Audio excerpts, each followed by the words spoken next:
Bonjour Antoine Baillet. Bonjour Educavox. Vous avez 28 ans et vous êtes journaliste formé à l'ESJ de Lille. Vous êtes aujourd'hui rédacteur en chef du site Le Lab d'Europe 1.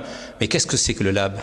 Le Lab, c'est le pure player d'Europe 1. Le pure player, ça veut dire que c'est un site qui n'est pas europe1.fr, ce ne sont pas les contenus du site Europe 1, ce ne sont pas les contenus qui passent à la radio, c'est un espace à part dans la manière dont il a été construit. Aujourd'hui, le Lab, c'est donc un site d'info qui propose le meilleur du web politique. Notre baseline, pour parler en marketing, c'est ça.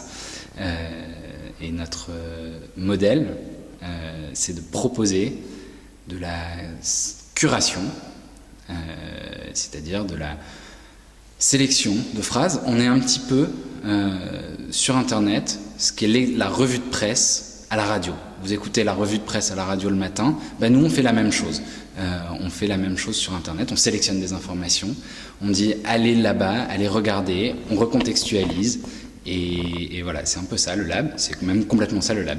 On est né en décembre 2011, il y a un an, on était évidemment complètement centré sur les problématiques politiques de l'élection présidentielle 2012. Ça a été lancé un peu comme voyons voir. C'est pour ça que ça s'appelle le Lab. Il y a eu d'ailleurs des évolutions, c'est à ça que ça sert un Lab, c'est à tester des choses. Mais on s'est rendu compte d'un truc, c'est que le public était là. Et l'audience était là. Et lors de la campagne présidentielle, on a atteint tous les objectifs qu'on s'était fixés à ce moment-là. Le premier objectif étant déjà de montrer que quelque chose est possible là-dessus. Mais pourquoi avoir au départ envisagé ce choix ? Alors, le Lab appartient à la galaxie d'information du groupe Lagardère Active. Lagardère Active, c'est Europe 1, c'est le JDD, c'est Paris Match. Et donc, chacun de ces titres-là a un site internet. La volonté du Lab, c'était de tester en dehors de ces titres-là. On s'appelle le Lab d'Europe 1, mais on est quand même, pure player, ce que je disais juste avant. Pourquoi avoir testé un nouveau format ? C'est qu'on s'est dit, il y a des choses à tenter de nouveau, des nouveaux formats innovants à essayer. Faisons de l'info autrement. Qui va aller intéresser une cible particulière, qui sera les jeunes notamment, par exemple, et ramenons à l'information des gens qui ne viennent pas, je reprends le point de vue un peu du groupe et des trois marques existantes, des gens qui ne viennent pas aujourd'hui sur un de ces trois sites. Mais pour effectuer la curation, je suppose que vous utilisez des techniques, des professionnels particulièrement compétents, des experts en la matière. Absolument pas, on est complètement humain, on est 100% humain. Le Lab, donc, on veille énormément, mais on a une sélection qui est faite totalement manuellement, un peu artisanalement, un peu bricolée. On a quelques outils évidemment pour nous aider dans notre veille. On utilise un petit peu des algorithmes, etc. Mais rien ne remplace un œil évidemment humain, un œil de journaliste sur la sélection d'une information, sur la contextualisation d'une information. On fait de l'information, nous, à partir d'un tweet. Le tweet d'un politique, on va le contextualiser, on va expliquer en quoi il est important. Mais il faut l'avoir vu et il faut être capable, donc ça c'est pour la partie veille, et il faut également tout de suite comprendre à quoi il est fait allusion et apporter ce décryptage-là. Les adolescents, selon une enquête récente, les jeunes sont des adeptes des réseaux sociaux numériques. Constitue-t-il pour vous une cible stratégique ? Le Lab, c'est un tout petit peu plus vieux que les adolescents. On cherche un public jeune, notamment, mais allez, on va dire plutôt 15-25 ans. Mais le jeune en tant que tel, ça n'existe pas. Le jeune, c'est qui le jeune ? C'est quoi le jeune ? Voilà. Après ça, il a des usages. En fait, on cible surtout des gens qui ont un certain usage, des gens assez connectés.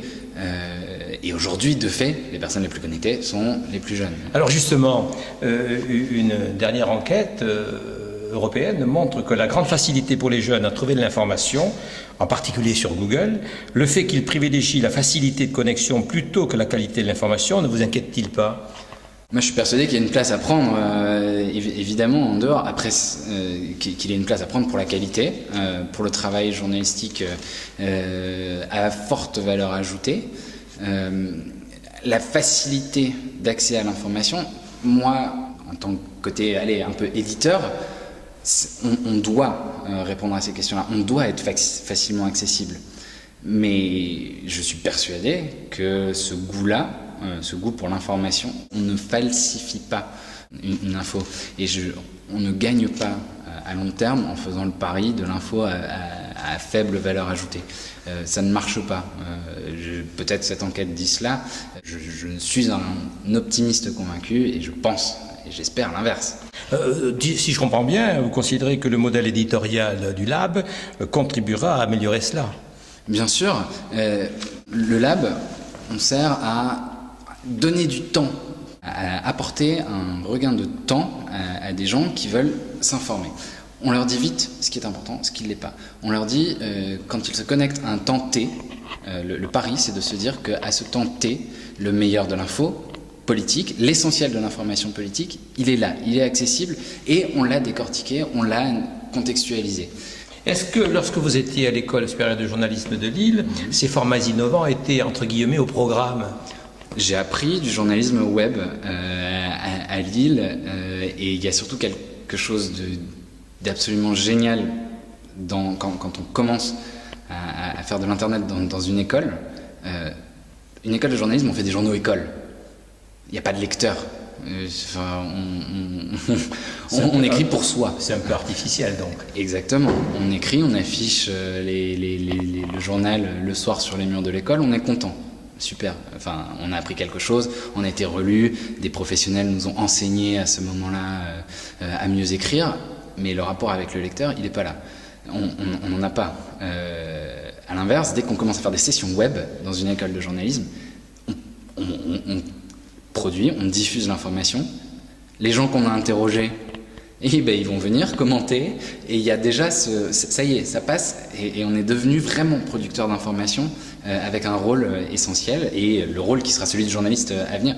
Le web apprend ça dans une école de journalisme. Et c'est absolument stimulant. Si je comprends bien, les jeunes journalistes sont de plus en plus attirés par ce type de format innovant? Il reste des personnes qui veulent, dans une école de journalisme, dans une promo d'une école de journalisme, Lille c'est 60 personnes, il y a des personnes qui veulent aller faire de la télé, des personnes qui veulent aller faire de la radio, certains qui ne jurent que par le grand magazine, papier, traditionnel. Après ça, de plus en plus, effectivement, le web attire dans les écoles, et tant mieux. Alors, vous-même, éprouvez-vous, excusez-moi de poser la question, mais du plaisir, je crois que c'est un mot que l'on pose aussi pour les enseignants, voire pour les élèves lorsqu'ils viennent en classe, éprouvez-vous du plaisir dans le data journalisme? Alors, le data journalisme en lui-même, je pense que c'est un mot un peu gros. Qu'est-ce que ça veut dire le data journalisme? Le data journalisme, c'est aller à la recherche, faire jaillir de l'information d'un tableau, d'un tableur, de données, d'un rapport. Voire d'un texte. Voire d'un texte, évidemment. Et ça, c'est le plaisir de tout journaliste quand il découvre une info. Quand on cherche une info, voilà, le tableur, au départ, c'est pas une information. Ce qui est stimulant quand on fait du journalisme, c'est de trouver des infos, de les mettre en forme, de raconter une histoire à partir de cette info. Et l'histoire, elle peut se raconter avec plein de moyens. Il a été question lors de la matinée d'échange ici à Bordeaux, de la représentation de l'information. Elle est annexe, cette question de la représentation. La question, c'est d'avoir trouvé l'information. Si l'information est bonne, si l'information extraite est bonne, les moyens n'ont jamais été aussi nombreux pour la mettre en scène. Et donc la palette des outils disponibles n'a jamais été aussi riche. Donc ça, c'est profondément stimulant. Mais c'est ça, le job de journaliste, c'est trouver des infos. Que diriez-vous à des jeunes collégiens, lycéens, qui, sans être geeks, sont souvent sur le net, de l'idée qu'ils pourraient germer dans leur esprit de devenir journaliste, pardon? Mais évidemment, je les y encourage. Je ne suis pas du tout sur les discours assez entendus autour de le journalisme est une profession sinistrée, vous n'aurez pas de travail, etc. Mais je suis un optimiste convaincu. Il y a des passages un peu incontournables. Passer par une école de journalisme est une bonne manière de rentrer dans ce métier. Et après ça, soyez futés, soyez malins. Et le journalisme est un monde où l'information est un monde où on continuera à avoir besoin de passeurs d'informations, de personnes capables de les sélectionner, de les hiérarchiser, de les remettre en forme, de raconter des histoires à partir de l'information. Et ça ne va pas s'arrêter. Merci beaucoup. Eh ben, c'est moi.